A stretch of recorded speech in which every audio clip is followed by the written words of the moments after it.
Hello my friends, welcome to ZV Flix. तो dame reincarnation के एक नए एपिसोड में आप सभी का स्वागत है। तो आपको तो याद ही होगा कि पिछले एपिसोड में क्या हुआ था। पिछले एपिसोड के अंदर हमारे यूजर ने मूनलाइट स्वॉर्ड के टुकड़े का यूज करते हुए उस नाइट के सीने के ऊपर काफी तगड़ा अटैक किया था, जिसके बाद यूजर ने उसकी तरफ को देखकर बोला था कि देखो तो तुम्हारे सीने के अंदर ही क्या दिखाई दे रहा है। तो वहीं पर हमारा एपिसोड खत्म होता। तो चलो फिर अब हम आगे के एपिसोड को चालू करते हैं। और एपिसोड को चालू करने से पहले मैं बता दूं, हम इस वीडियो के ऊपर फिर से 500 लाइक का गोल रख रहे हैं। पिछला वाला गोल कंप्लीट नहीं हुआ, पर फिर भी मैं अपनी रिकॉर्डिंग को चालू कर चुका हूँ। तो चलो ठीक है, फिर अब एपिसोड को स्टार्ट करते हैं। तो एपिसोड की स्टार्टिंग में हमें यहाँ पर उस नाइट के सीने का सीन दिखाई जा रहा होता है, जिसमें हम यहाँ पर उसके सीने पर लगे हुए बड़े से गोले को देख रहे होते हैं। ये चीज पूरी तरीके से बाहर निकल चुकी होती है और ये चीज देखते हुए नाइट बोलता है कि तुम मेरी तरफ बिल्कुल भी मत देखो। लेकिन हमारे यूजिन यहाँ पर कहाँ रुकता है, वो तो बोलता है कि कमीने आखिर तेरे चेस्ट के ऊपर क्या चीज है, क्या ये तेरा दिल है जो कि बाहर निकल चुका है। यूजिन के मुंह से अपनी बेइज्जती को सुनकर उस नाइट का मतलब कि उस मोस्टर का दिमाग खराब हो जाता है। वो जंप करते अब हमारे यूजिन को मारने के लिए जा रहा होता है और वो काफी तेजी के साथ में पूरी स्पीड के साथ में यूजिन से जाकर टकरा जाता है। अब यहाँ पर इस नाइट मतलब कि इस मोस्टर की स्पीड इतनी ज्यादा तेज होती कि यूजिन यहाँ पर अपने आप को नहीं संभाल पाता, बल्कि अब वो सीधा उड़ते हुए दीवार में जाकर बैठता है और इस चीज की वजह से उसकी हालत काफी ज्यादा खराब हो जाती है। वो अपना सीना पकड़ के वहाँ पर खड़ा हो चुका होता है और दूसरी तरफ वो नाइट उसको काफी गुस्से में देख रहा होता है। तो अब तभी हम देखते हैं यूजिन की मुंह से काफी सारा ब्लड निकलता है और उसकी हालत सच में काफी खराब हो चुकी है। लेकिन फिर भी हमारे यूजिन जीप चलाना बंद नहीं करता है। वो बोलता है कि कमीने तू अपने आप को हमील बोलता है, पर तू भी जानता है कि तू हमील नहीं बल्कि तू एक डेथ नाइट है। और इसके अलावा तू तो एक इंसान भी नहीं बल्कि तू तो मोस्टर लाइकेंट्रोप है। यूजिन के इन शब्दों को सुनकर वो लाइकेंट्रोप मतलब कि वो डेड नाइट काफी गुस्से में आ जाता है। वो चिल्लाते हुए बोलता है कि नहीं तुम झूठ बोल रहे हो, मैं हमील हूँ, मुझे पता है कि मैं हमील हूँ। ये सुनकर यूजिन उसको लॉलीपॉप दिखाता है और बोलता है कि कमीने अपना मुंह बंद रख, तू चाहे कितना भी झूठ बोल दे पर तू सच को नहीं छुपा सकता। यूजिन के इन शब्दों को और हरकतों को देखकर तो उस बंदे का और भी ज्यादा दिमाग खराब हो जाता है। वो अब अपने हाथों में फिर से डीमन फोर्स को एक्टिवेट करने लगता है और अब उसने अपने दोनों हाथों में डीमन फोर्स को एक्टिवेट करके यूजिन के शोल्डर के ऊपर काफी जोर से मार दिया होता है। और बस इतना नहीं बल्कि वो अब अपने पंजों को काफी जोर से दबाने लग जाता है। इस वजह से यूजिन के शोल्डर में से ब्लड निकलने लगता है और इस वक्त उसकी तो चीखें भी निकल रही होती है, पर फिर भी वो किसी भी तरीके से अपने दर्द को यहाँ पर झेलने की कोशिश कर रहा होता है। वो अपने आप से बोलता है कि नहीं, मैं इतनी आसानी से नहीं मर सकता, एक बार मैं पहले से ही मर चुका हूँ और अब मैं रिइंकार्नेट हो चुका हूँ और अब रिइंकार्नेट हो जाने के बाद में मुझे काफी कुछ करना है, मैं इस तरीके से यहाँ पर नहीं मर सकता। वो इतना बोलते हुए अपने हाथों को टाइट करने लग जाता है। वो अपने मन में सोच रहा था कि अगर मैंने उस चीज को अभी यहाँ पर यूज कर दिया तो मैं फाइट तो जीत सकता हूँ, पर उसको यूज करने से मेरी हालत काफी खराब हो सकती है। वो डेथ नाइट की तरफ को देखते हुए बोलता है कि इस डेथ नाइट को तो मैं अपनी उसी स्किल को एक बार में यूज करते पूरी तरीके से चीर फाड़ कर सकता हूँ, मैं इसको इतनी बुरी तरीके से तबाह कर सकता हूँ कि ये तो पूरी तरीके से धूल में बदल जाएगा। पर फिर मेरी उस पावर को यूज करने के बाद में मेरी बॉडी के ऊपर भी काफी बुरा इफेक्ट पड़ेगा। यूजिन अपने आप से बोलता है कि अभी मेरे अंदर जितनी पावर है मैं उससे इसको नहीं हरा पाऊंगा, पर मेरी पास्ट लाइफ के अंदर मेरे पास जो एक अल्टीमेट मूव था, मतलब कि अमील के पास में जो एक अल्टीमेट मूव था जिसको कि इग्निशन बोलते हैं, अगर मैंने उसको यूज कर दिया तो इस डेथ नाइट को मैं काफी आसानी से हरा सकता हूँ। तो यूजिन इतना बोल ही रहा होता है कि तभी अचानक से यहाँ पर रेमंड डकैत की एंट्री होती है। तो ये पकलेट चिल्लाता आता और बोलता कि यंग मास्टर क्या आप ठीक तो है ना। इतना बोलते बोलते रेमन अचानक से चुप हो जाता है। वो सामने काफी खतरनाक सीन देख रहा होता है। वो देखता है कि हमारी यूजिन की हालत बहुत ज्यादा खराब हो चुकी होती है, लेकिन वही दूसरी तरफ से हमारी यूजिन रेमन को देखकर बोलता है कि ये कमीना फिर से मेरे पीछे आ गया, मैंने तो इसको बेहोश करके बाहर बिठा रखा था और फिर भी ये पागल मेरा पीछा करते करते यहाँ पर पहुंच चुका है। यूजिन इतना बोलता है कि तभी दूसरी तरफ से रेमन अपने वेपन को निकालने लगता है और चिल्लाते हुए बोलता है कि कमीने मेरे यंग मास्टर से दूर हो जा। रेमन की इस बातों को सुनकर भी डेथ नाइट को कोई भी फर्क नहीं पड़ता। वो तब यूजिन के शोल्डर को काफी जोर से पकड़ते हुए उसको ऊपर उठा देता है और इस चीज की वजह से यूजिन को बहुत ज्यादा ही दर्द होने लग जाता है। लेकिन तब ये डेथ नाइट यूजिन को ऊपर उठाने के बाद में काफी तेजी के साथ में दूसरी तरफ को फेंक देता है। उसने अपनी पूरी जान से यूजिन को फेंका होता है और यूजिन भी वहां से उड़ता हुआ सीधा एक दीवार में जाकर लगता है। ये चीज देखते हुए तो रेमन का दिमाग खराब हो जाता है। वो चिल्लाते बोलता है कि यंग मास्टर आप ठीक तो है ना। यूजिन की उसको कोई भी आवाज सुनाई नहीं देती। इस वजह से रेमन खतरनाक तरीके से अपनी स्वॉर्ड सोल का यूज करते हुए इस डेथ नाइट की तरफ को अटैक करने चला जाता है। लेकिन जैसे रेमन अपने वेपन से इस डेथ नाइट के ऊपर अटैक करता है, बिल्कुल तभी उसका वो वेपन काफी आसानी के साथ में टूट जाता है। और बस इतना नहीं बल्कि अब यहाँ पर इस डेथ नाइट ने यहाँ पर रेमन की गर्दन को भी पकड़ लिया है और ये सब कुछ वो इतनी आसानी से कर रहा होता है कि जैसे रेमन उसके सामने कुछ भी नहीं है। लेकिन फिर भी हम देखते हैं कि रेमन इतनी बुरी हालत में पड़ जाने के बाद में भी यूजिन को बोलता है यंग मास्टर प्लीज आप यहाँ से भाग जाइए, मैं इस कमीने को यहाँ पर संभालता हूँ, आप यहाँ से जल्दी से निकल जाओ। ये सुनकर यूजिन भी खड़ा होता है और बोलता है कि कमीने एक बार तू अपनी हालत तो देख, वो तुझे एक सेकंड के अंदर मार सकता है और तू मुझे बोल रहा है कि मैं यहाँ से भाग जाऊँ। ये सारी बात यूजिन हंसते हुए बोल रहा था और ये चीज देखकर तो रेमन का दिमाग खराब हो जाता है। वो मन में बोलता है कि आखिर यंग मास्टर किस चीज के बने हुए, ये ऐसी बुरी हालत में भी यहाँ पर हंस रहे हैं। सच में यंग मास्टर काफी ज्यादा अमेजिंग पर्सन है। रेमन इतना कुछ सोच रहा होता है कि तभी डेथ नाइट रेमन की गर्दन को पकड़ते हुए काफी तेजी के साथ में दूसरी तरफ को घूम जाता है और दूसरी तरफ मतलब कि यूजिन की तरफ को घूमने के बाद में डेथ नाइट ने रेमन को काफी तेजी के साथ में यूजिन के ऊपर ही फेंक दिया होता है। हम देख सकते हैं रेमन वहां से उड़ता हुआ सीधा यूजिन के सीने में जाकर लगता है, जिस वजह से यूजिन की भी हालत खराब हो जाती है। वो भी अपने आप को नहीं संभाल पाता और इस बार फिर से हमारी यूजिन बिना वजह घायल हो चुका है। मतलब कि इस बार रेमन जो कि हमारी यूजिन को बचाना चाहता था उसी की वजह से हमारी यूजिन घायल हो चुका है। लेकिन फिर भी यहाँ पर रेमन उठता और बोलता है यंग मास्टर आप ठीक तो है ना। इतना बोल देने के बाद में यूजिन के के पास में जाता है और यूजिन को अपने शोल्डर से सपोर्ट देते हुए उसको उठाने लगता है और चिल्लाते हुए बोलता है कि यंग मास्टर आप चिंता मत करो, बस आप देखते जाओ, मैं आपको एक और बार यहाँ से भागने का मौका दूंगा, जैसे ही आपको मौका मिल जाएगा बिल्कुल तभी आप बस यहाँ से निकल जाना। रेमन की इस बात को सुनकर यूजिन बोलता है कि नहीं रेमन, मुझे नहीं लगता कि हमें ये चीज करने की कोई जरूरत है। इतना बोलते हुए यूजिन पीछे की तरफ को इशारा करता है। हम उसके पीछे की तरफ को एक दरवाजे को देख रहे होते हैं। यूजिन बोलता है हमें भागने की कोई भी जरूरत नहीं, क्योंकि यहाँ पर पीछे की तरफ को एक दरवाजा है, हमें बस इसे खोल के दूसरी तरफ से इसको बंद करना है। ये चीज सुनकर दूसरी तरफ से डेथ नाइट बोलता है कि ये दरवाजा, इस दरवाजे को तुम बिल्कुल नहीं खोल सकते, आज से पहले इस दरवाजे को कोई भी नहीं खोल पाया है। यूजिन बोलता है कि अच्छा ऐसी बात है, तो फिर ठीक है, मुझे एक बार ट्राई तो करना चाहिए। अगर सच में इस दरवाजे को आज से पहले किसी ने भी नहीं खोला है तो फिर अब मेरी इच्छा और भी ज्यादा जग चुकी है, अब तो मैं इसको खोलना चाहता हूँ। इतना बोलते हुए यूजिन वहाँ पर उस दरवाजे के ऊपर अपने हाथ को रख देता है और मन में बोलता है कि मैं यहाँ पर अपनी इग्निशन पावर को यूज करते हुए इस फाइट को खत्म कर सकता हूँ। पर मेरे मन में इच्छा जग रही, मैं देखना चाहता हूँ कि आखिर इस दरवाजे के पीछे क्या रखा हुआ है। यूजिन बोलता है कि ये हमील की ग्रेव है और मैं खुद हमील हूँ, तो इसलिए मुझे पक्का पता है कि सेना ने या फिर किसी और ने इस दरवाजे को बस मेरे लिए बंद करके रखा होगा। यूजिन बोलता है कि मेरे सभी साथियों को पता था कि मैं रिइंकार्नेटेड हो सकता हूँ, इसी वजह से उन्होंने इस दरवाजे को बंद रखा होगा और इसको शायद बस मैं ही खोल सकता हूँ। यूजिन के इतना बोलते बोलते हम देख भी पा रहे थे कि उसके गले में जो नेकलेस होता है वो धीरे धीरे करके ग्लो करने लग जाता है और उसके ग्लो करने के साथ ही वो दरवाजा भी अब धीरे धीरे करके खुलना चालू हो गया। इस पूरे सीन को देखते हुए डेथ नाइट भी पूरी तरीके से चौंक चुका था। वो भी सोच रहा था कि आखिर ऐसा कैसे हो सकता है। वो इतना कुछ सोच रहा होता है कि तब तक हम दूसरी तरफ को हमारे यूजिन को देखते हैं जो कि अब अंदर की तरफ को खींचे चले जा रहे हैं, क्योंकि वो दरवाजे के सहारे से ही खड़े थे। इस वजह से जैसे दरवाजा खुला बिल्कुल तभी वो पीछे की तरफ को गिर चुके और उनके अंदर गिर जाने के साथ ही अचानक से दरवाजा भी यहाँ पर बंद हो जाता है और ये डेथ नाइट तो बस उनको वहाँ पर देखता ही रह जाता है। अब हम यहाँ पर दूसरी तरफ का सीन देख रहे होते हैं। दूसरी तरफ हम यहाँ पर रेमन को जमीन पर गिरा हुआ देखते हैं। जमीन पर गिरने के बाद में रेमन अपने आप को संभालता उठता है और बोलता है कि आखिर ये कौन सी जगह। इतना बोल ही पा रहा होता है कि तब तक अचानक से यूजिन उसके पीछे आता है, उसकी गर्दन पे अटैक करते हुए उसने उसको बेहोश कर दिया होता है। हम देख सकते कि हमारे यूजिन ने रेमन डकैत को रेमन मेंढक बना दिया होता है और वो बिल्कुल मेंढक की पोज में वहाँ पर पड़ा होता है। यूजिन उसको बेहोश करने के बाद में उससे बोलता है कि यार तुम सच में मेरे बिल्कुल भी काम नहीं आए, बल्कि तुम तो उल्टा मेरे रास्ते में आते जा रहे हो, इस वजह से अब मैं तुम्हें यहाँ पर थोड़ी अच्छी सी गहरी सी नींद दे रहा हूँ। यूजिन इतना बोलने के बाद में अपने बगल में नोटिस करता है वहाँ से उसे हल्की हल्की लाइट फील हो रही होती है और फिर जैसे वहाँ पर उस तरफ को देखने लगता है बिल्कुल तभी वो बोलता है कि आखिर ये क्या बकवास है। यूजिन बोलता है कि कमीने वर्माउथ, आखिर तूने इस चीज को यहाँ पर क्यों छोड़ दिया। यूजिन कितना बोलते अचानक से हमें लगभग 300 साल पहले का सीन दिखा जाता है। हमें पता चलता है कि हमारे इन सभी हीरोज ने 5 डीमन किंग में से एक king demon king of slaughter को हरा दिया था। तब वो वहाँ पर उसके बाकी बचे डीमंस को ढूंढ रहे थे और फिर तभी उन्हें नीचे की तरफ को जाता हुए एक रास्ता मिला। नीचे की तरफ को जाते हुए उन्हें ऐसे कुछ एंशिएंट स्क्रिप्ट भी मिले थे जिनको की बिल्कुल भी नहीं पढ़ पा रहे थे। सेना ने भी वहाँ पर उन स्क्रिप्ट को पढ़ने की कोशिश करी थी पर फिर भी वो भी उनको नहीं पढ़ पाई थी, बल्कि उसने तो ऐसे बोला था कि ये इतना ज्यादा पुराना है जिसके बारे में हम सोच भी नहीं सकते। और फिर उसी के बाद में जब वो सभी लोग आगे चले थे तब उन्हें वहाँ पर एक अजीब सी कोई सोर्ड दिखाई दी थी। तो ये वही सोर्ड है जिसको कि हम मूनलाइट के नाम से जानते हैं। तो इन सभी को जब वहाँ पर वो सोर्ड मिली थी तब हमारे हमील ने बोला था कि फाइनली अब मेरे पास में भी एक वेपन आ सकता है, मेरा वेपन फाइट में टूट चुका है तो फिर इस वेपन को मैं ले सकता हूँ। हमील वहाँ पर अपने सभी साथियों से पूछता है कि क्या मैं इस वेपन को ले सकता हूँ। सभी ने वहाँ पर उस चीज के लिए हाँ बोल दी होती है, लेकिन जैसे हमारे हमील ने आगे बढ़कर उस वेपन को पकड़ा था बिल्कुल तभी उसकी हालत काफी ज्यादा खराब हो गई थी। उसने बस उस सोर्ड को हल्का सा टच ही किया था और उसी से उसकी बॉडी काफी बुरी हालत में चली गई थी। फिर उसके बाद में आखिर में उस मूनलाइट सोर्ड को वर्माउथ ने यूज किया। तो हमें यहाँ पर 300 साल पहले का सीन इसलिए दिखाया जा रहा था क्योंकि हम देखते कि यूजिन बोलता है कि यार कभी ने वर्माउथ तूने अपने मूनलाइट सोर्ड को यहाँ पर मेरी ग्रेवयार्ड के अंदर क्यों छोड़ दिया है, तू ये सच में मुझे गिफ्ट की तरह देना चाहता है। यूजिन की इतना बोलते हम वहाँ पर उसके सामने की तरफ को मूनलाइट सोर्ड को देख रहे होते हैं क्योंकि वहाँ पर एक छोटी सी कब्र के बिल्कुल ऊपर ही रखी होती है और ये सोर्ड सच में काफी खतरनाक लग रही होती है। अब यहाँ पर एक काफी अजीब सा सीन दिखाया जा रहा होता है जिसमें यहाँ पर वर्माउथ ने मूनलाइट सोर्ड को पकड़ रखा है और पीछे से हमील उसको देखकर काफी ज्यादा गुस्सा हो रहा होता है। बोल सकता हूँ कि पक्का हमील का मन कर रहा होगा कि वो वर्माउथ को इसी जगह पर पीटना चालू कर दे। लेकिन हम देखते कि हमारे यूजिन हमें बताते कि जब वर्माउथ यहाँ पर मूनलाइट सोर्ड को यूज करना चालू कर दिया था तब उसने अपनी सीक्रेट सोर्ड की पावर को यूज करना बंद कर दिया क्योंकि मूनलाइट सोर्ड की पावर इतनी खतरनाक थी कि सीक्रेट सोर्ड तो उसके सामने कुछ भी नहीं थी। तो हम देखते कि हमारा यूजिन यहाँ पर खड़ा खड़ा मूनलाइट सोर्ड को देखते देखते सारी बातें सोच रहा होता है। लेकिन तब यहाँ पर हमें मूनलाइट सोर्ड की बिल्कुल ऊपर की तरफ को एक हल्के से मून को दिखाया जा रहा होता है जो कि दिखने में काफी ज्यादा छोटा लग रहा होता है। यूजिन बोलता है जब हमने पहली बार मूनलाइट सोर्ड को देखा था तब उसके ऊपर फुल मून बना हुआ था पर अब ये मून बहुत ही ज्यादा छोटा रह चुका है। इसका मतलब ये कि सोर्ड की पावर भी काफी कम हो चुकी है। यूजिन इतना बोलते हुए अपने डार्क केप के अंदर हाथ डालने लगता है और बोलता है कि शायद मूनलाइट सोर्ड का टुकड़ा इसको देखकर रिएक्ट करेगा। वो इतना बोलते उसे ढूंढने की कोशिश करता है लेकिन तभी उसे याद आता है कि उसने तो उस मूनलाइट सोर्ड के टुकड़े को उस नाइट के सीने के ऊपर लगा दिया था और फिर वहाँ से उसने उसे वापस भी नहीं लिया था। अब इसी के बाद में यूजिन वहाँ पर खड़ा खड़ा उस मूनलाइट सोर्ड को देख रहा होता है और मन में बोलता है कि कमीने वर्माउथ तूने सोड इसलिए यहाँ पर छोड़ी क्योंकि मैं पिछली लाइफ के अंदर इस सोड को यूज करना चाहता था। इतना सोचते हुए यूजिन अपना सर पकड़ लेता और हंसने लग जाता है और बोलता है कमीने वर्माउथ तुझे तो पता था कि मैं मर चुका हूँ और मैं फिर से सोड को यूज नहीं कर सकता, पर फिर भी आखिर तूने सोड को यहाँ पर क्यों छोड़ा। यूजिन मजाक मजाक में बोलता है कि वर्माउथ को शायद ऐसा लगा होगा कि जैसे मैं फिर से रिनकार्नेट हो जाऊंगा। इतना बोलते हुए यूजिन यहाँ पर अपने आप को शांत करता है और बोलता है कि चलो अब यहाँ पर फालतू की बकवास बहुत हो गई, मुझे ध्यान रखना चाहिए कि मैं जब से इस रूम में आ चुका हूँ तब से वहाँ पर डेथ नाइट बाहर की तरफ मेरा इंतजार कर रहा है और जैसे ही मैं बाहर निकलूंगा बिल्कुल वैसे मेरी फाइट चालू हो जाएगी। और इसके अलावा अमीलिया वर्मिन मुझे नहीं पता कि आखिर वो कब तक यहाँ पर आ जाएगी, पर मुझे पक्का पता है कि वो यहाँ पर आने वाली होगी, इस वजह से मुझे जल्दी से जल्दी जगह से बाहर निकलना होगा। यूजिन इतना बोलते हुए उस मूनलाइट सोर्ड की तरफ को बढ़ने लग जाता है। वैसे हम देख सकते हैं कि मूनलाइट सोर्ड के ऊपर अब यहाँ पर एक कवर लगा हुआ है, मतलब कि मूनलाइट सोर्ड को अभी भी हमें पूरा नहीं दिखाया गया है, लेकिन हम देखते हैं कि यूजिन आगे बढ़ता हुआ मूनलाइट सोर्ड के काफी करीब आ जाता है और वहाँ पर खड़ा खड़ा बोलता है कि पता नहीं वर्माउथ आखिर तुमने इस सोर्ड को यहाँ पर क्यों छोड़ा, पर अब जब तुमने इस सोर्ड को यहाँ पर छोड़ दिया है तो फिर अब मैं इस सोर्ड को अपना बना लेता हूँ क्योंकि मैं नहीं चाहता कि ये सोर्ड यहाँ पर पड़े पड़े खराब हो जाए। इतना बोलते हुए यूजिन अपने हाथ को आगे बढ़ाने लगता है और बोलता है कि मेरी पिछली लाइफ के अंदर मैंने इसको बस हल्का सा टच किया था, इसके बाद में मेरी काफी बुरी हालत हो गई थी, लेकिन अब इस लाइफ के अंदर मैं वर्माउथ के वंश में पैदा हुआ हूँ, इस वजह से मुझे लगता है कि उसकी वंश की बॉडी होने की वजह से मैं इस सोर्ड को अच्छे से कंट्रोल कर पाऊंगा। यूजिन इतना सोचते हुए अपने आप से बोलता है कि क्या बस इतना काफी रहेगा, क्या मैं सच में इस सोर्ड को पकड़ भी पाऊंगा। इतना बोलते हुए अपने हाथ को काफी तेजी के साथ में आगे बढ़ाने लगता है, लेकिन जैसे ही वो हाथ को आगे बढ़ाता है, जैसे ही उसका हाथ वहाँ पर उस मूनलाइट सोर्ड की रोशनी को टच करता है, बिल्कुल तभी उसका हाथ वहाँ पर कांपने लग जाता है, उसको अपने हाथ में काफी अजीब फील होने लगता है। वो अपने हाथ को तेजी के साथ में आगे नहीं बढ़ा पा रहा होता। जिन बोलता है कि अभी तक तो मैंने इस सोर्ड की बस लाइट को टच किया है और बस इसकी लाइट को टच करने से मेरी सांसें रुकने लगी है, मेरी बॉडी का माना चिल्ला चिल्ला कर मुझे दूर हटने को बोल रहा है, ऐसा लगता है कि जैसे मेरा पूरा का पूरा माना ये सोर्ड बाहर की तरफ को खींचने वाला है। इतना सोचते सोचते यूजिन अचानक से व्हाइट फिल्म मेथड को यूज करने लगता है, इसकी वजह से वो अपने माना की पावर को और भी ज्यादा बढ़ा देता है और अब वो काफी आसानी के साथ में धीरे धीरे अपने हाथों को आगे ले जाने लगा। लेकिन जैसे जैसे उसका हाथ आगे की तरफ को जा रहा होता है वैसे वैसे वो यहाँ पर सोर्ड की पावर को फील कर पा रहा होता है, लेकिन इतनी खतरनाक पावर को फील करने के बाद में भी यूजिन बोलता है कि सोर्ड की पावर पहले से काफी ज्यादा कम हो चुकी है। मेरी पिछली लाइफ के अंदर इस सोर्ड की पावर इतनी खतरनाक थी कि अगर मैं पिछली लाइफ में इसको ठीक से पकड़ लेता तो फिर मैं वहीं मर जाता। इतना बोलते बोलते यूजिन फाइनली वहाँ पर उस मूनलाइट सोर्ड के हैंडल को पकड़ लेता है, लेकिन जैसे वो यहाँ पर इस मूनलाइट सोर्ड के हैंडल को पकड़ता है बिल्कुल तभी उसके हाथों में एक अजीब सा रिएक्शन होने लगता है। फिर तभी अगले सीन में उसको एक काफी अजीब सी फोर्स पीछे की तरफ को धकेल देती है। यूजिन जिस जगह पर खड़ा था वहाँ से उछलते हुए काफी ज्यादा दूर आकर गिरता है और बस इतना नहीं बल्कि उसकी बॉडी के अंदर एक अजीब सी फोर्स जा चुकी होती है जिस वजह से उसकी पूरी बॉडी कांपने लगती है। लेकिन तभी वहाँ पर यूजिन अपने हाथ की तरफ को देखता है और फिर तभी हम देख सकते हैं कि उसके हाथ में वो मूनलाइट सोर्ड आ चुकी होती है, लेकिन इस मूनलाइट सोर्ड के अंदर एक अजीब सा रिएक्शन हो रहा होता है। लेकिन यूजिन को इस चीज से कोई भी फर्क नहीं पड़ता, बल्कि वो तो इस चीज से काफी ज्यादा खुश है कि उसने फाइनली यहाँ पर मूनलाइट सोर्ड को पकड़ लिया है। यूजिन बोलता है कि फाइनली अब ये मूनलाइट सोर्ड ये मेरी हो सकती है। इतना बोलते हुए यूजिन खड़ा होता है और उसने अपनी मूनलाइट सोर्ड को आगे की तरफ को किया होता है और अब वो उस मूनलाइट सोर्ड के ऊपर से उसकी कवर को हटाने वाला है, लेकिन जैसे ही वहाँ पर उसकी कवर को हटा देता है उसके फेस की रिएक्शन को हम देख सकते हैं कि जैसे उसको काफी ज्यादा निराशा हो रही है। वो सोर्ड की तरफ को देखते हुए बोलता है कि जैसा मुझे लगा था बिल्कुल वैसा ही हुआ। यूजिन के इतना बोलते हमें यहाँ पर मूनलाइट सोर्ड को दिखा जाता है, उसके आगे का ब्लेड वहाँ पर पूरी तरीके से गायब हो चुका होता है। यूजिन बोलता है 300 साल पहले वर्माउथ के हाथों से मूनलाइट सोर्ड टूट चुकी थी, इसलिए मुझे लगा ही था कि मूनलाइट सोर्ड मुझे पूरी तरीके से तो यहाँ पर नहीं मिल सकती है। यूजिन के इतना बोल देने के बाद में अब हम वहाँ पर देखते जहाँ पर की छोटा सा मून बना हुआ था, वो मून अचानक से थोड़ा सा रिएक्शन करने लगता है और फिर अगले सीन में वो मून पूरी तरीके से ब्लास्ट कर जाता है। उसके अंदर से अजीब सी मूनलाइट चारों तरफ में फैल चुकी होती है और फिर वो सारी की सारी मूनलाइट वहाँ से उड़ते हुए हमारे यूजिन के उस सोर्ड के ऊपर जाकर लगने लग जाती है, मतलब कि वो रोशनी धीरे धीरे करके एक अजीब सा फॉर्म लेने लगी है और फिर फाइनली वो पूरी की पूरी रोशनी एक मूनलाइट सोर्ड में बदल चुकी होती है। जैसे मैं बता दूं मूनलाइट सोर्ड के ऊपर अगर इसकी ब्लेड होती तो फिर यूजिन तो इसको टच भी नहीं कर पाता, और यहाँ पर मूनलाइट सोर्ड के अंदर बिल्कुल भी ब्लेड नहीं बल्कि यहाँ पर बस उसकी मून की लाइट है, इस वजह से यूजिन उसको कंट्रोल कर पा रहा है। पर फिर भी हमारे यूजिन उसको देखकर काफी ज्यादा खुश हो रखा होता है क्योंकि उसको भी पता है कि मूनलाइट सोर्ड की बस मून की लाइट होना भी काफी ज्यादा बड़ी बात है। तो हम देखते हैं कि अब हमारे यूजिन मूनलाइट सोर्ड को आगे की तरफ को करते हुए अब उसके साथ में अपनी बॉडी को ठीक से कनेक्ट करने की कोशिश कर रहा होता है। हम देख सकते हैं कि हमारे यूजिन अपनी बॉडी के अंदर से माना को धीरे धीरे करते हुए मूनलाइट सोर्ड के अंदर डाल रहा होता है, इसके साथ साथ वो यहाँ पर मूनलाइट की थोड़ी सी फोर्स को अपनी बॉडी में खींच रहा होता है। ये करते हुए यूजिन बोलता है कि मूनलाइट सोर्ड इतनी खतरनाक सोर्ड है कि ये मैजिक और माना को पूरी तरीके से तबाह कर सकती है, पर पता नहीं क्यों ये सोर्ड फ्लेम मेथड के साथ में काफी अच्छे से काम कर रही है। हम देखते हैं कि यहाँ पर हमारे यूजिन को पसीना आने लगता है, उसकी हालत खराब हो रही होती है। बोलता है कि ये सोर्ड तो मेरी बॉडी के अंदर से पूरे माना को खींचती जा रही है, पर फिर भी मेरे पास में इतना माना है जितना कि सोर्ड मुझसे लेना चाहती है। तो अब यहाँ पर मूनलाइट सोर्ड को अच्छे से माना दे देने के बाद में यूजिन वहाँ पर उस मूनलाइट सोर्ड को अपनी केप ऑफ डार्कनेस के अंदर रख लेता है। यूजिन अपने हाथ की तरफ को देखते हुए बोलता है कि अब मुझे इग्निशन को यूज करने की कोई जरूरत नहीं क्योंकि मेरे पास में मूनलाइट सोर्ड की फोर्स आ चुकी है। इस फोर्स की मदद से मैं उस डेथ नाइट को बड़ी आसानी से हरा सकता हूँ। यूजिन इतना बोलते बोलते अपनी उस कब्र की तरफ को देखता है और बोलता है कि मुझे यहाँ से बाहर निकलने से पहले एक बार इसको भी चेक कर लेना चाहिए। इतना बोलते हुए यूजिन उस कब्र के पास में जाता है और उसको ऊपर की तरफ से पूरा हटा देता है, लेकिन जैसे वो उसको खोलकर अंदर की तरफ को देखता है वो नोटिस करता है कि वो कब्र अंदर से पूरी तरीके से खाली पड़ी होती है। लेकिन तभी हम देखते हैं यूजिन जब वहाँ पर उस कब्र को हटा देता है तब उसके ऊपर का हिस्सा दूसरी तरफ को गिर जाता है, जिसकी आवाज को सुनकर यूजिन उस तरफ को देखने लगता है। फिर तभी हम देखते हैं उस कब्र की ढक्कन के बिल्कुल अंदर की तरफ को वहाँ पर कुछ लिखा होता है। उसमें लिखा होता है कि एक दिन हम सभी लोग उस दुनिया में मिलेंगे जिस दुनिया के होने की तुमने हमेशा उम्मीद करी थी। ये चीज देखते हुए यूजिन काफी ज्यादा चौंक जाता है, क्योंकि वहाँ पर वो जो सारी चीजें लिखी होती है वो हमारी सेना की हाथों से लिखी गई होती है। यूजिन वहाँ पर सेना की लिखावट को काफी आसानी से पहचान जाता है। और बस इतना नहीं बल्कि उसे अब वहाँ पर उस कब्र के अंदर की तरफ को एक कुछ अजीब सी चीज दिखाई दे रही होती है, जो कि हम उसकी आंखों में भी देख सकते हैं। हम वहाँ पर किसी एक छोटे से पत्ते को देख रहे होते हैं। तो अब इसी के साथ में यहाँ पर अचानक से हमारे सीन चेंज होता है। हम बाहर की तरफ को डेथ नाइट को देख रहे होते हैं, जो कि अभी भी बाहर खड़ा खड़ा यूजिन के बाहर आने का इंतजार कर रहा होता है। लेकिन बाहर खड़े खड़े वो काफी गुस्से में होता है। वो अपने आप से बोलता है कि मैंने इस दरवाजे को खोलने की हजारों बार कोशिश करी, पर मैं आज तक कभी भी इस गेट के ऊपर एक हल्का सा स्क्रैच भी नहीं दे पाया। मैं तो छोड़ो, मेरी मास्टर भी इसको नहीं तोड़ पाई, पर इस बंदे ने इस दरवाजे को काफी आसानी से खोल दिया। मैं इस बंदे को नहीं मार सकता, मुझे तब तक इस बंदे को जिंदा रखना होगा जब तक कि मेरी मास्टर यहाँ पर नहीं आ जाती। ये बंदा शायद एमिलिया मर्विन की बात कर रहा है, और वो यहाँ पर अपनी मास्टर को इमेजिन कर पा रहा होता है। वो इमेजिन कर रहा होता है कि जब वो उसे बताएगा कि वहाँ पर वो दरवाजा खुल चुका है, तब वो कितनी ज्यादा गुस्से में आ जाएगी। ये चीजें इमेजिन करते हुए डेथ नाइट काफी ज्यादा डर चुका होता है। बोलता है कि मुझे कैसे न कैसे करके इस बंदे को यहाँ पर रोकना ही होगा। वो इतना कुछ सोच ही रहा होता है कि तभी अचानक से वो अपने सामने किसी चीज को देखकर काफी ज्यादा चौंक जाता है। सामने की तरफ को दिखाया जाता है कि हमारे यूजिन अचानक से उस दरवाजे को खोलते हुए बाहर आ जाता है और चुपचाप से उस दरवाजे को बंद भी कर देता है। और बाहर आने के बाद में डेथ नाइट की तरफ को देखकर स्माइल करता है और बोलता है कि कमीने, क्या तू मेरा इंतजार कर रहा था? यूजिन की बात को सुनकर ये डेथ नाइट यूजिन से बोलता कि मुझे तू सबसे पहले ये बता कि आखिर तू अंदर कैसे गया। यूजिन बोलता कि अरे इसमें कौन सी बड़ी बात थी, मैंने तो बस दरवाजा खोला और बस चुपचाप अंदर चला गया, और अब मैं चुपचाप बाहर की तरफ को आकर दरवाजा फिर से बंद कर चुका हूँ। ये सुनकर डेथ नाइट यूजिन से बोलता कि मुझे बताओ कि आखिर तुमने अंदर की तरफ को क्या देखा। यूजिन बोलता है कि अंदर मैंने जो कुछ भी देखा वो मैं नहीं बताऊंगा, क्योंकि ये बहुत बड़ा सीक्रेट है। यूजिन की इस बात को सुनकर तो डेथ नाइट का दिमाग खराब हो जाता है। वो अपने यहाँ पर डीमन पावर को एक्टिवेट करते हुए यूजिन के ऊपर अटैक करने के लिए जा रहा है, और इस बार तो सच में काफी ज्यादा गुस्से में दिख रहा होता है। डेथ नाइट को अपनी तरफ आता हुआ देखकर यूजिन अपनी केप ऑफ डार्कनेस के अंदर हाथ डालने लगता है, और फाइनली अब वो यहाँ पर अपनी केप ऑफ डार्कनेस से अपनी स्मूथ लाइट स्वॉर्ड को बाहर निकाल रहा है। यूजिन के इतना करते करते दूसरी तरफ से वो डेथ नाइट हमारी यूजिन के ऊपर अटैक कर देता है, और हमारी यूजिन भी अपनी स्वॉर्ड को निकालते हुए बिल्कुल उसके पंजे के ऊपर ही अटैक कर रहा है। और यूजिन की इस अटैक की वजह से क्या हो सकता है इसके बारे में तो हम जानते ही हैं। आपको तो पता है कि मूनलाइट स्वॉर्ड हर एक मैजिक, हर एक माना को खत्म कर सकती है। हम देखते हैं कि यूजिन ये वाला अटैक करते हुए काफी ज्यादा कॉन्फिडेंट होता है। उसे पता है कि वो इस अटैक को करके उस डेथ नाइट को काफी नुकसान पहुंचा सकता है। लेकिन वहीं दूसरी तरफ को डेथ नाइट वो हमारे यूजिन के इस फेस को देखकर बहुत ज्यादा डर चुका होता है। उसे समझ में आ चुका है कि यहाँ पर यूजिन ने कुछ ना कुछ तो गड़बड़ करी है। अब हम देखते हैं यूजिन की वो स्वॉर्ड और डेथ नाइट का वो हाथ आपस में जब टकराते हैं, बिल्कुल तभी डेथ नाइट की वो पूरी की पूरी डिमोनिक एनर्जी खत्म हो जाती है। ये चीज नोटिस करने के साथ ही वो डेथ नाइट काफी तेजी के साथ में पीछे की तरफ को हट चुका होता है। उसे समझ में आ चुका है कि यहाँ पर कुछ ना कुछ तो गड़बड़ है। लेकिन जैसे वो बंदा पीछे की तरफ को हटता है, वो नोटिस करता है कि उसके हाथों के अंदर से पूरी की पूरी एनर्जी, उसके हाथों में से तो छोड़ो उसकी बॉडी के अंदर से पूरी एनर्जी गायब हो चुकी है। ये चीज फील करने के साथ में डेथ नाइट अपने हाथों की तरफ को देखता है और मन में बोलता है कि आखिर अभी अभी यहाँ पर क्या हुआ। मेरे क्लोज जो कि मैंने अपने डिमोनिक फोर्स को यूज करते हुए बनाए थे, वो पूरे के पूरे बस एक छोटी सी लाइट की वजह से टूट चुके हैं। डेथ नाइट की इतना बोलती दूसरी तरफ को हम यूजिन को देखते हैं, जो कि अचानक से नीचे सर कर लेता है। ऐसा लगता है कि जैसे यूजिन काफी ज्यादा थक चुका है। लेकिन हमें पता चलता है कि यूजिन अपनी स्वॉर्ड की तरफ को देखते हुए बताता है, मुझे लगा था कि मैं अपनी ताकत को कंट्रोल कर पा रहा हूँ, मुझे लगा था मेरी ताकत बढ़ चुकी, पर यहाँ पर इस स्वॉर्ड की एक स्विंग करने के साथ ही मेरी बॉडी के अंदर से पूरी जान खत्म हो चुकी है। मेरी आंखें ब्लरी होती जा रही, मैं ठीक से देख भी नहीं पा रहा हूँ, और पता नहीं कि मुझे इस चीज में काफी ज्यादा मजा भी आ रहा है। हम देख सकते हैं कि यूजिन यहाँ पर हल्की हल्की स्माइल भी कर रहा होता है, और यूजिन की स्माइल को देखकर तो डेथ नाइट का दिमाग खराब हो जाता है। उसको यूजिन के ऊपर काफी गुस्सा आने लगता है, और अब इसी के साथ में डेथ नाइट अपने हाथों को काफी बुरी तरीके से अकड़ाते हुए आगे की तरफ को चलने लग जाता है। तो अब डेथ नाइट यहाँ पर बिना किसी पावर को यूज करते हुए बस सिंपल हमारी यूजिन की तरफ को चलता आ रहा है। और ये चीज देखकर तो यूजिन में मन में बोलता है कि ये क्या कर रहा है, आखिर डिमोनिक फोर्स का यूज क्यों नहीं कर रहा है। ऐसा लगता है कि जैसे मेरे साथ में नॉर्मल फिस्ट फाइट करना चाहता है। इतना कुछ सोचने के बाद में यूजिन उससे बोलता है कि मुझे लगता है कि तू काफी गलत फैसला ले रहा है, अगर तू सच में ऐसे लड़ने वाला है तो फिर आज तो तू काफी बुरी तरीके से मरेगा। यूजिन इतना बोलने के साथ में अब यहाँ पर अपनी विनार्ड को भी निकालने लगा है, मतलब यहाँ पर मूनलाइट स्वॉर्ड भी उसको कम लग रही है, वो अपनी विनार्ड को भी यूज करना चाहता है। लेकिन वही दूसरी तरफ को वो जो डेथ नाइट होता है, वो तो बिना किसी वेपन के बस सीधा वहां से जंप करते यूजिन के ऊपर अटैक कर देता है। लेकिन इस वक्त डेथ नाइट अपनी फुल स्पीड का यूज कर रहा होता है, वो हमारी यूजिन के आसपास में काफी तेजी के साथ में घूम रहा होता है। इस वक्त हमारी यूजिन की किस तरफ से अटैक करेगा इसके बारे में हमें समझ में नहीं आ रहा है। लेकिन तभी हम देखते हैं कि यूजिन पलटते हुए अपनी दूसरी तरफ को देखने लगता है। वो जैसे उस तरफ को देखता है, बिल्कुल तभी डेथ नाइट को खुद के ऊपर वहां से जंप करता हुआ देख रहा होता है। मतलब कि यूजिन ने यहाँ पर डेथ नाइट की इस खतरनाक सी स्पीड को भी फेल कर दिया है। और इस डेथ नाइट को तो पता भी नहीं चलता कि यूजिन सच में उसको इतनी तेज स्पीड में भी देख सकता है। लेकिन जैसे उसे पता चलता है कि यूजिन उसके ऊपर अटैक करने वाला है, बिल्कुल तभी वहां से जंप करते हुए अपने आप को बचा लेता है। ये चीज देखते हुए यूजिन उससे बोलता है कि क्या हुआ कमीने, क्या अब तुझे मुझसे डर लग रहा है? मैंने तो अभी तक अपनी स्वॉर्ड को ठीक से स्विंग भी नहीं किया और तेरी अभी से फटने लगी है। यूजिन इतना बोलने के साथ ही अपनी विनार्ड की पावर को यूज करने लगता है। उसने यहाँ पर एक खतरनाक सी हवा को समन किया होता है। हमें दिखाया जाता है कि यूजिन जैसे यहाँ पर इस पावर को यूज करता है, बिल्कुल तब यहाँ पर खतरनाक सा बाउंडर उठ चुका होता है। मतलब कि एक छोटा सा टोर्नेडो वहाँ पर उस डेथ नाइट को चारों तरफ से कवर कर लेता है। लेकिन यहाँ पर छोटा सा टोर्नेडो डेथ नाइट को पूरी तरीके से कवर नहीं कर बल्कि वो अचानक से ऊपर की तरफ को उसे उठाते हुए सीधा दीवार में भिड़ा देता है। मतलब कि डेथ नाइट ऊपर की सीलिंग पर टकरा जाता है और यूजन को इतना भी काफी नहीं लगता है। इस वजह से वो यहाँ पर अपनी किसी एक अजीब सी पावर का यूज करने लगता है। ये शायद उसकी कोई टेलेकिनेसिस वाली पावर होती है। इस पावर में हमें दिखाया जाता है कि ऊपर सीलिंग से जितने भी छोटे छोटे पत्थर टूटकर नीचे गिर रहे थे वो सभी अचानक से हवा में फ्लोट करने लग जाते हैं। इसका मतलब ये कि हमारे यूजिन इन सभी को कंट्रोल कर रहा है।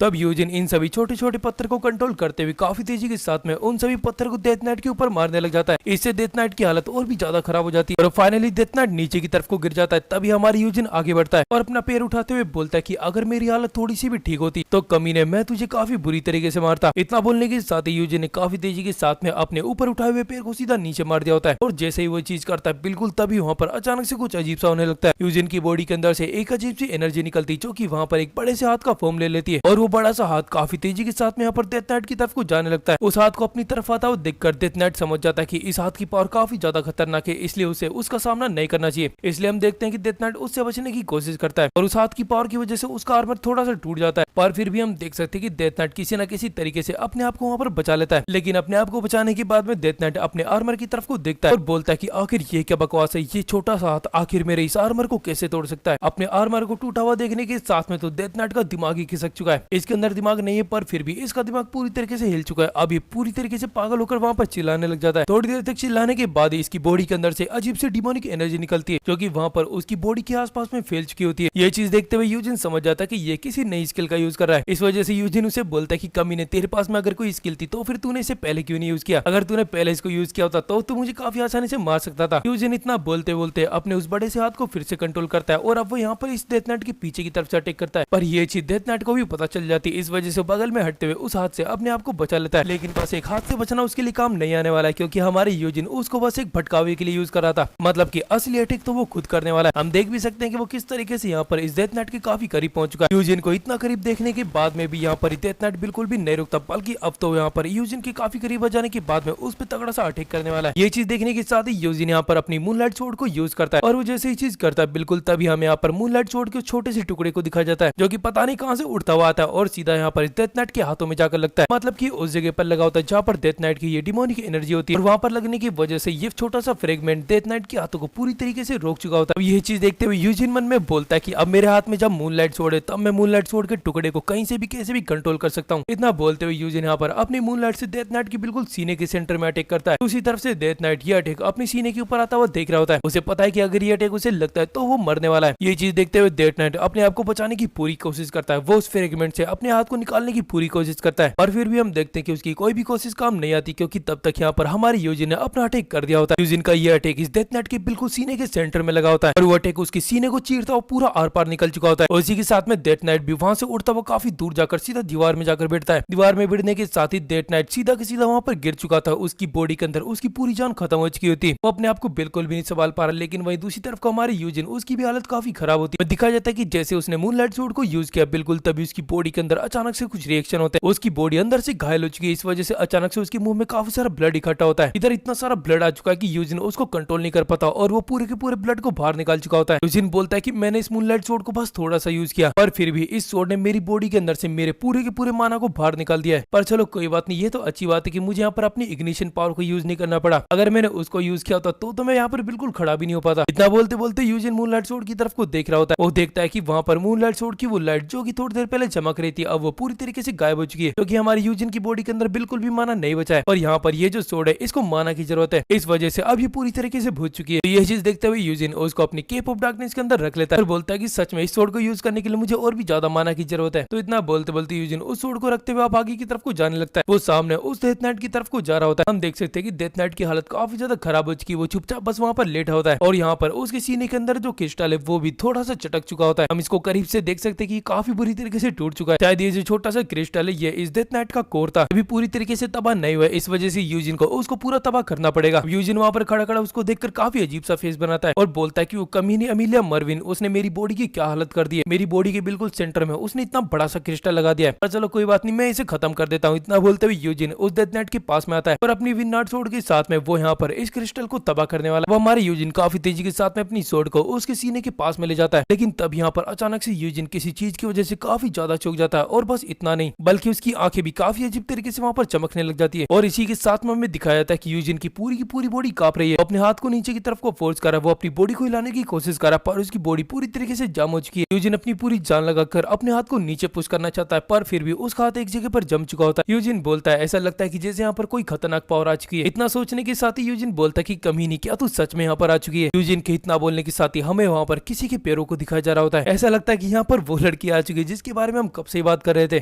तो अब हमें यहाँ पर उस लड़की को दिखाया जा रहा था जो कि यूजिन के बिल्कुल पीछे की तरफ कोई खड़ी होती है, और ये लड़की तो दिखने में काफी ज्यादा खतरनाक लग रही है। लेकिन वही दूसरी तरफ को हमारी यूजिन वो समझ चुका है कि बहुत बड़ी मुसीबत में अपनी बॉडी को हिलाने की कोशिश करता है, पर वो नहीं हिला पा रहा होता। वो भी बस अपने मुंह को हिला पा रहा होता, और ये चीज की परमिशन भी उस लड़की ने दे रखी, तभी जाकर यूजिन यहाँ पर बात कर पा रहा है। तो हम देखते हैं कि यूजिन उसे बोलता है कि क्या हम यहाँ पर फेस टू फेस बैठ कर बातें नहीं कर सकते। पीछे से वो लड़की जो कि शायद अमीला मरविन है, वो बोलती कि मैं तो बस ये सोच रही हूँ कि आखिर मैं तुम्हारे साथ में क्या करूँ। वो थोड़ा सोचते हुए बोलती कि मुझे तुम्हारे साथ में कुछ करने के लिए थोड़े आइडियाज तो मिल रहे हैं, पर उन सभी आइडिया में से मुझे एक आइडिया काफी ज्यादा पसंद आ रहा है। वो बोलती कि मैं तुझे पकड़कर ऊपर सरफेस पर लेकर जाऊंगी और फिर वहाँ पर तुझे पूरी तरीके से नंगा करके गर्म मिट्टी में डाल दूंगी। हाँ, मैं तुझे मारूंगी नहीं, बल्कि मैं तुझे वहाँ पर तड़पाऊंगी। मैं तेरे फेस को भारी रखूंगी जिससे कि चीख चीख कर तेरा पूरा मुंह सूख जाएगा, तेरी आंखें सूख कर बाहर की तरफ को निकल जाएगी और तेरी जीभ भी सूख कर पूरी तरीके से बिखर जाएगी। और फिर उसके बाद में मैं तेरे नाखूनों के अंदर भी लोहे की स्ट्रिंग डाल दूंगी और फिर तेरे हाथ और पैरों को मरोड़ के एक जगह पर खड़ा कर दूंगी, जिससे कि तू दिखने में रेगिस्तान का बिल्कुल एक स्केरक्रो लगेगा। इतना बोलते बोलते अमीलिया मरविन यूजिन की बॉडी को कंट्रोल करने लगती है। वो उसकी बॉडी को कंट्रोल करते हुए उसके हाथों को सीधा कर देती है और फिर खुद उसके पास में आकर बोलती है, इस तरीके से तेरे हाथ को सीधा करके मैं तेरे एक हाथ में लोहे की रोड डालूंगी और उसको अंदर की तरफ को घुसेड़ते हुए सीने के आर पार करते हुए दूसरे हाथ से बाहर निकालूंगी, जिससे कि तू अपने हाथों को नहीं हिला पाएगा और तू काफी अच्छा स्केरक्रो बन जाएगा। लेकिन फिर भी तू मरेगा नहीं, तेरी आंखें फूट चुकी होगी, पर फिर भी मैं तुझे मरने नहीं दूंगी और हर एक सेकंड में तुझे काफी खतरनाक दर्द फील करने दूंगी। ये चीज सुनने के साथ में यूजिन मजाक करते हुए बोलता कि यार तुम ऐसा करोगी तो मुझे काफी खतरनाक शौक लगेगा और मैं मर जाऊंगा। एमिलिया बोलती कि कमीने नहीं, मैं तुझे नहीं मरने दूंगी, बल्कि मैं तुझे जिंदगी भर इस रेगिस्तान के अंदर स्केरक्रो बनाकर रखूंगी। मैं तुझे तब तक वहाँ पर रखूंगी जब तक कि मेरा दिल नहीं भर जाएगा। इतना बोलते बोलते एमिलिया वहाँ पर यूजिन के पास में आती है और बोलती कि कमीने, क्या तुझे पता है कि आखिर मैं कौन हूँ? यूजिन बिना कुछ सोचे बस सीधा सीधा बोल देता है कि तुम और कोई नहीं बल्कि एमिलिया मरविन हो।